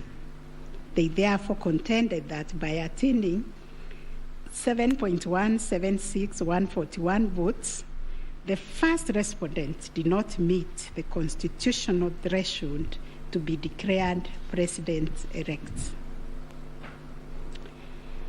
Supporting the claim that the first respondent did not meet the 50+1 constitutional threshold was the sixth petitioner. His contention was founded on the backdrop of a press briefing issued by the chairperson of IEBC after the official closure of voting on 9th August 2022. According to the sixth petitioner, the chairperson of IEBC announced that the voter turnout was 65.4% of the total number of registered votes based on the verification of the KIMS kits which were functional during the process of voting. In addition, the sixth petitioner urged that the voter turnout of 65.4% did not include some 238 polling stations where the KIMS kit had malfunctioned, necessitating use of the manual register. It was therefore urged that the minimum number of votes cast could not be less than 14,466,779. Additionally, that this number was bound to increase once the number of votes from the areas that used the manual register were included. The sixth petitioner further claimed that a summation of the minimum number of votes cast and untallied manual votes would represent the actual voter turnout. In challenging the declaration made by the chairperson of IEBC, the sixth petitioner averred that the final tally, published in Form 34C, only accounted for 14,326,641 votes cast, including some 113,614 rejected ballots. The sixth petitioner contended that this tally did not factor in some 140,138 votes cast using the manual register. The sixth petitioner computed this number by subtracting 14,326,641 declared votes cast from 14,466,779 generated by the sixth petitioner as representing 65.4% of the voter turnout. Referring to the tallies in Form 34C, the sixth petitioner summed the number of votes cast for each candidate as follows: Raila Odinga, 6,942,193; William Ruto, 7,176,141; Wahiga Mwaura, 31,987, and George Wajakoya 61,969, adding to a total of 14,213,027. He then added 140,138,000 arranged to be entered votes, and this yielded a total of 14,353,165 total valid votes, which the sixth petitioner used to compute the percentages garnered by each candidate as follows. William Ruto, according to him, garnered 49.9%, Raila Odinga 48.3%, Wahiga 0.22%, and Wanjakoya 0.3%. It is on this basis that the sixth petitioner grounded the claim that none of the candidates met the constitutional threshold as set out in Article 138(4)(a). IEBC and its chairperson disputed the sixth petitioner's claim. They submitted that the declaration of results is based on the number of people identified as having voted on the KIMS kit and not the total persons on the voters register as arranged.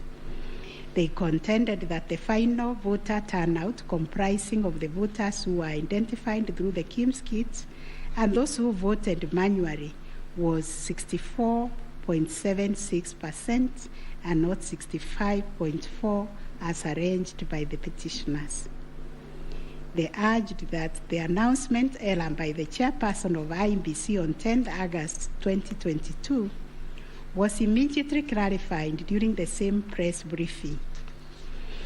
And evidence of this correction was provided to this court in an affidavit of the first and second respondents in Presidential Election Petition number 7 of 2022. According to IEBC and the chairperson, 14,239,862 voters were identified using the KIMS kit, while 86,889 voters were identified using the printed voter register. Therefore, the total valid votes cast were 14,213,137, while the total number of rejected ballots were 113,614, constituting 14,326,751 total votes cast. They illustrated that the first respondent garnered 7.176,141 votes against 14,213,137 total valid votes cast, yielding a percentage of 50.49 to meet the requisite constitutional threshold for a candidate to be declared president-elect. In the upshot, the percentage attained by each candidate was as follows: Raila Odinga 48.84%, William Ruto 50.48%, Waiga Mwaure 0.22%, and George Wanjakoya 0.43%. IEBC and its chairperson also submitted that the KIMS kits malfunctioned in 235 polling stations, necessitating the use of the printed voter register. In these polling stations, backup KIMS kits were later deployed for purposes of results transmission. The first respondent, in response to the question of 50+1 constitutional threshold, maintained that he attained the threshold under Article 138(4) of the Constitution as elaborated by the IEBC and the chairperson. This court has considered the differing formulas and threshold arguments presented by various parties to this petition, while the first, second, and third petitioners raised pertinent questions connected to this issue. We shall address them together with those of the sixth petitioner who has addressed and focused on the issue as specifically framed in detail. It must be restated that the case made by the 6 petitioners concerns a data-specific threshold as enunciated under Article 138(4) of the Constitution, that without attainment of which there can be no declaration. This data-specific threshold is what these courts declared in John Arun Mwau and 2 others versus IBC and others. Petitions numbers 2 and 4 of 2017, consolidated, referred to as the ultimate yardstick for determining the winner in a presidential context. In Raila Odinga and 5 others versus IBC, petition number 5, 3, and 4 of 2013, this court asserted that rejected ballot papers do not constitute a vote cast to be included in calculating the final tally in favor of a presidential candidate. We are not persuaded by amicus curiae's brief, that is Law Society, who attempted to persuade us to consider our position on this finding. We reiterate that rejected votes cannot be taken into account when calculating whether a presidential candidate attained 50% plus 1 of the votes cast in accordance with Article 138(4) of the Constitution. Similarly, in the same Raila 2013 case, the court further laid down the parameters of burden and standard of proof in electoral disputes. More specifically, the burden and standard of proof required in disputes challenging the outcome of a presidential election. And this is what the court said, I quote, in the case of data-specific electoral requirements such as those specified in Article 138(4) of the Constitution, for an outright win in the presidential election, the party bearing the legal burden of proof must discharge it beyond any reasonable doubt. The question that follows was whether the petitioners challenging the attainment of 50% plus 1 constitutional threshold and the computation by the 6th petitioner in general met the standard of proof settled by this court in Raila 2013 case. The premise of the 6th petitioner's percentage computation was a press briefing made by the chairperson of IBC on 10th August 2022, when the evidential burden shifted to IBC and its chairperson, as it does in election cases. They produced video evidence correcting the percentage voter turnout to read 64.6 at the time of the briefing. This percentage, however, did not include reports from all the Kim's kits and 86,889 voters who were identified manually using the printed register of voters.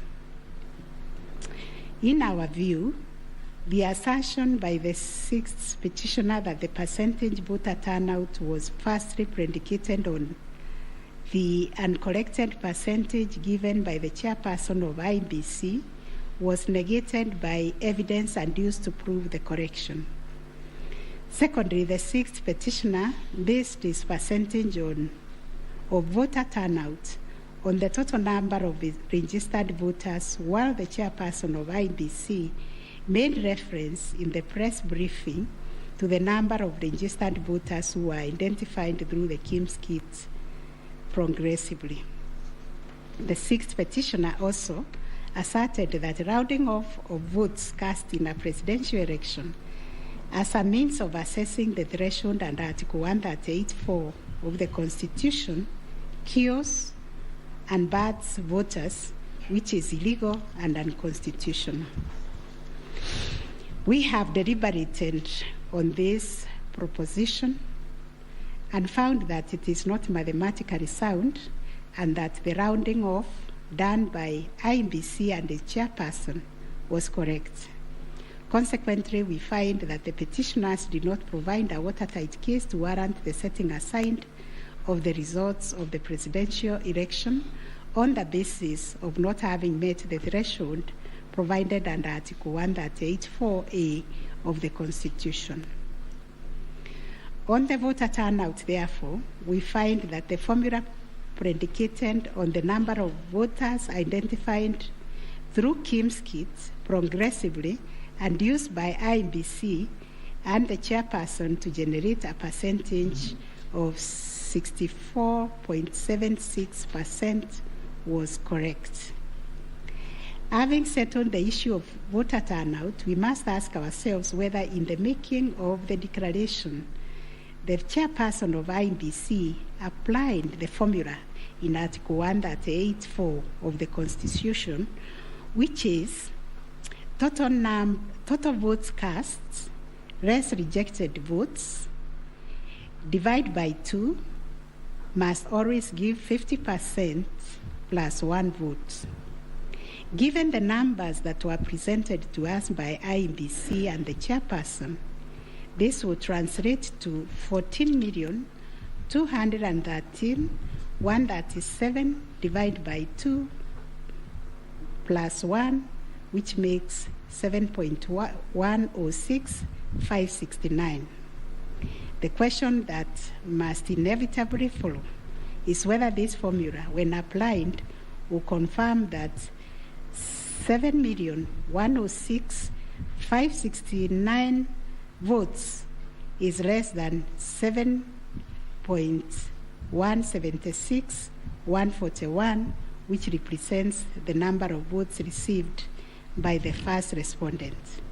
We find that it is, as such, on the basis of the foregoing formula and from the numbers provided by IEBC and the chairperson and the declaration by the chairperson of the president-elect on 15th August 2022, it is our finding that the declared president-elect attained 50% plus 1 of all the votes cast in accordance with Article 138(4) of the Constitution. Issue number 8, on whether there were irregularities and illegalities of such magnitude as to affect the final result of the presidential election. Although the petitioners have provided numerous averments pointing to possible irregularities and illegalities marked by failure of technology, arranged voter suppression, printing and utilization of Book 2 of 2, EU preparation by the IEBC and its chairperson, commission indiscretions, transposition anomalies, agent absence, and many others, we are of the view that the pointed illegalities and irregularities were not of such magnitude as to affect the final result of the presidential election. We will delve deeper into the details of this issue in our recent judgments. Last issue, what reliefs and orders can the court grant? Under Article 163(3) of the Constitution, it is provided that the Supreme Court will have A, exclusive original jurisdiction to hear and determine disputes relating to the election of the office of the President arising under Article 140. And Article 140 provides, I quote, a person may file a petition in the Supreme Court to challenge the election of the President-elect within 7 days after the date of the declaration of the results of the presidential election.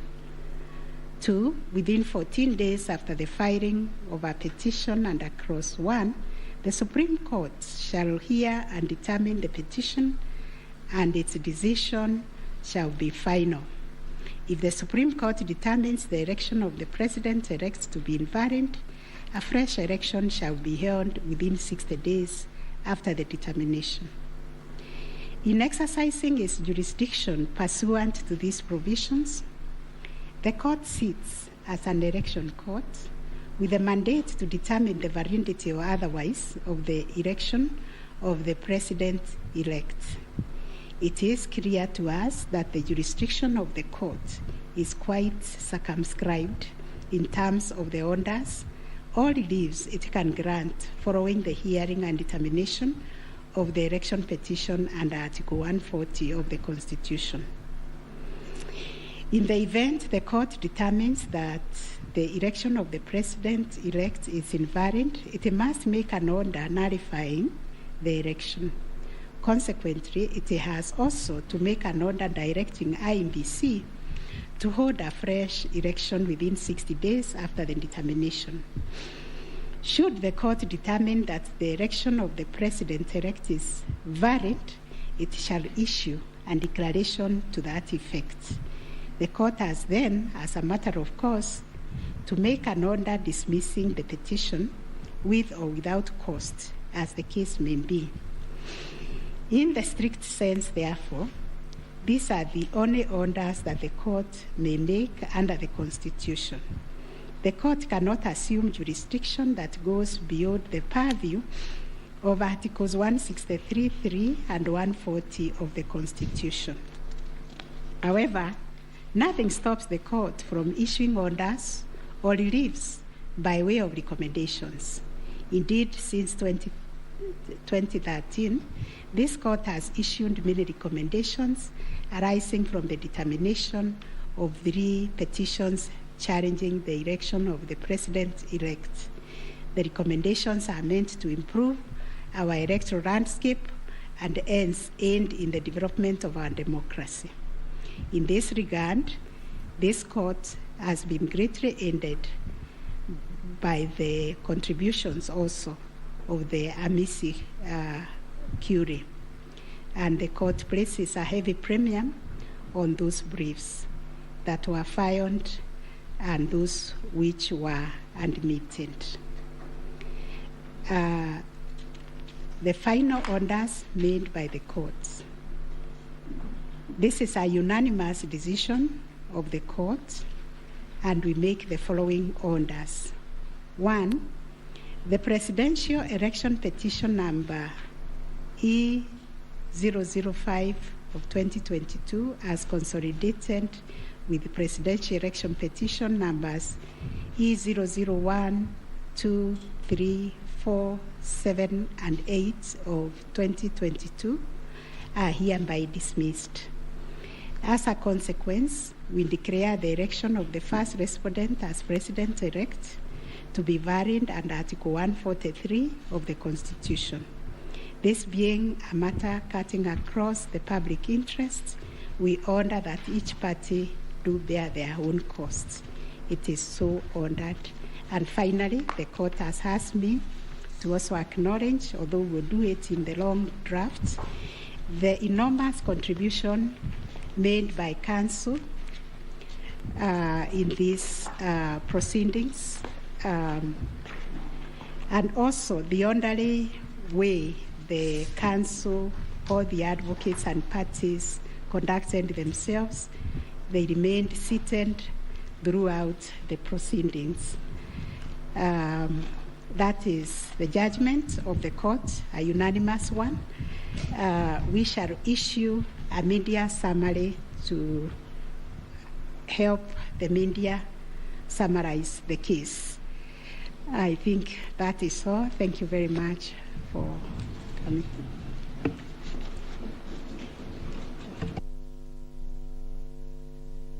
My Lady, Madam Chief Justice, and the learned judges of this court, again, I am requested by my colleagues to thank you most profusely for your labors into delivering this judgment, listening to all of us, and giving our nation this judgment so that we may move forward.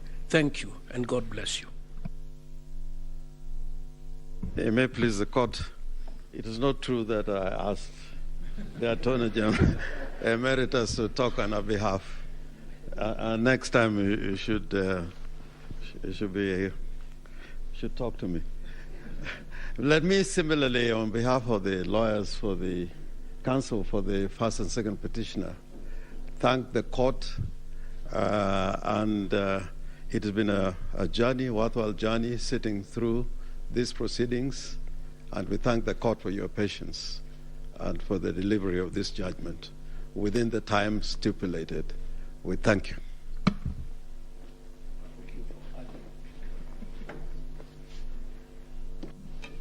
Madam President, members of the court, I wish to request just a couple of minutes for the chairperson of the Law Society of Kenya to make a few remarks in appreciation of the work that the court and Kenyans have done on this exercise, if you allow.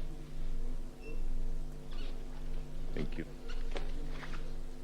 I call upon Mr. Eric Theuri to come and make his remarks. It is also his birthday. I would have sung happy birthday for him.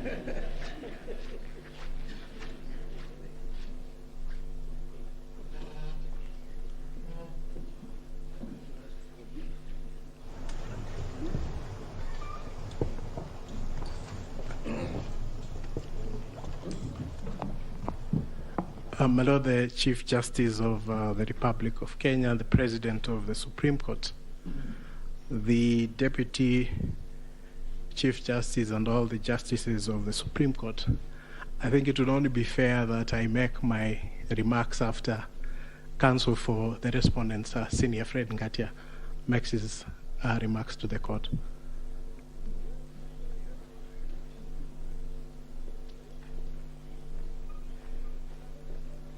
Madam Chief Justice, thank you very much. It's so kind for the President to acknowledge that age goes before youth. Mine is to thank the court, to thank my learned friends for the effort we all expended. We thank this court for clarifying certain issues, and we look forward to a less corrosive 2027. Thank you very much.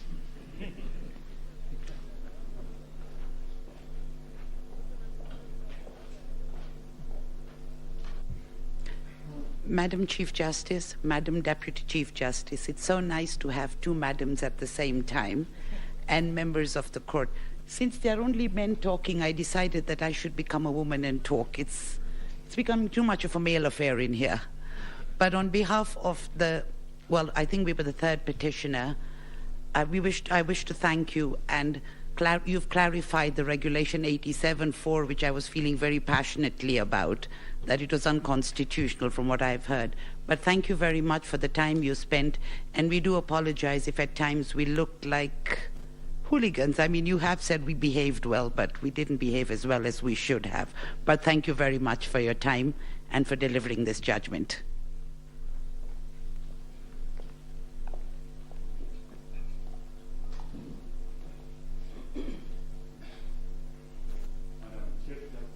Madam Chief Justice, Madam Deputy Chief Justice, members of the court, I, on behalf of Attorney General, take this opportunity to thank you most sincerely for a great job done and for the courage to clearly define the limits of the law, which will help us empower IBC on the way forward, and hope that this might be the last of the petitions after elections once we carry out a proper elections based on your guidelines. Thank you.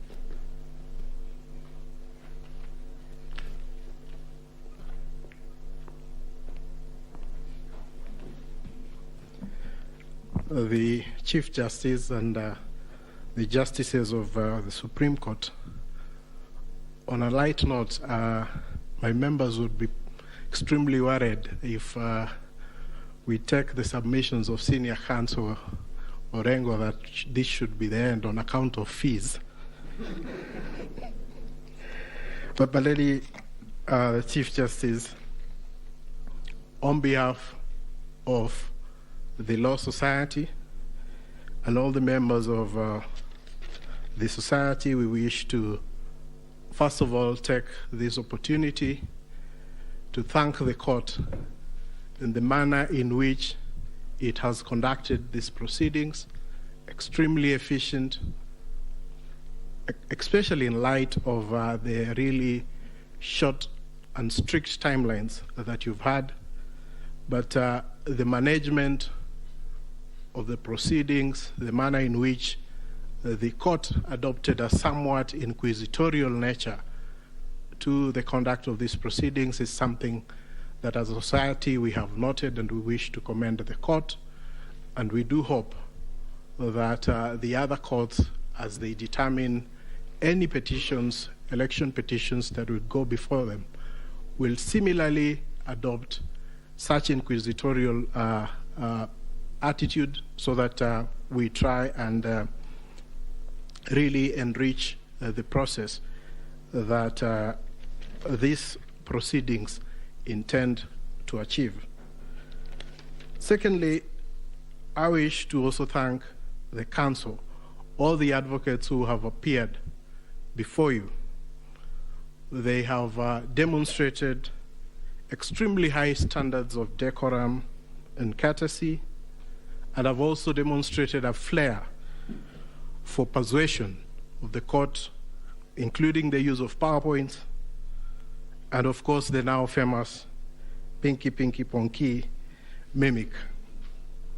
But all that really, I'm sure, has demonstrated, especially to the younger members of the society, how to conduct themselves before the court and how to really prepare a persuasive brief. And we thank all the advocates who appeared before this court for the good work that they have done.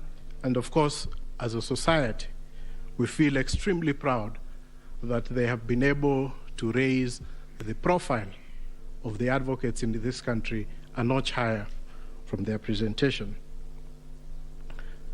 So, my lady and my lord, it's not lost to us that at the end of these proceedings, and once we are able to get your judgment after 21 days, that it is democracy and the Kenyan people who are the winners. The decision today, in a way, validates the choices that were made by the Kenyan people on the 8th of August, and they also help to build confidence in the institutions that manage the elections and the court. We recognize that no country is born as a democracy, and that it is a process, and the process of challenging an election, as has happened before this court, is part of the processes of building confidence within the electoral system. And we thank all the petitioners for choosing to challenge the results before this court. But at the end of the day, Kenya stands tall as a beacon of democracy, and we are very grateful that we've had this opportunity also as a law society to appear before the court and to give an amicus brief which the court has had time to consider. So we thank you and we wish you a good day. I know it has been a long 14 days, but you can rest, and we'll be looking forward to the decision that you deliver within 21 days. Thank you so much, my lady and justices of the Supreme Court.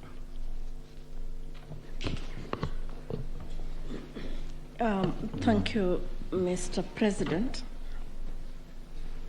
I have been asked by the President of our court to react to your submissions, and in so doing, I am obliged to say that we are truly humbled by the statements that you have just made.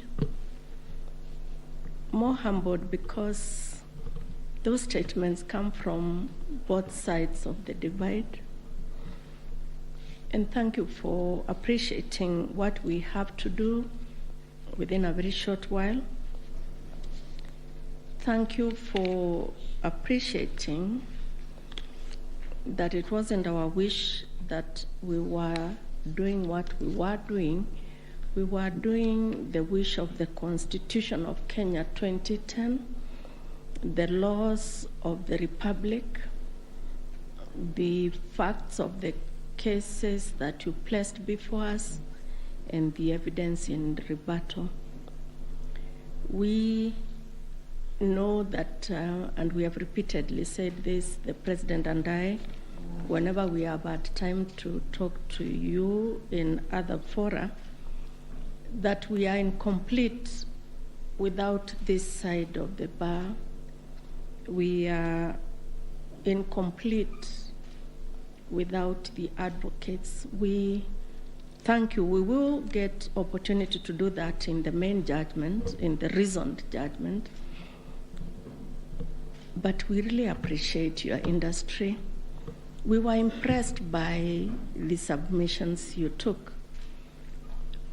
And we were impressed, and we said this the last 3 days, I'll tell you something about that in a minute, by how deeply you believed in your clients' cases. That we think is a mark of an extremely grown legal profession, and we ask that you do not bring the bar down. You keep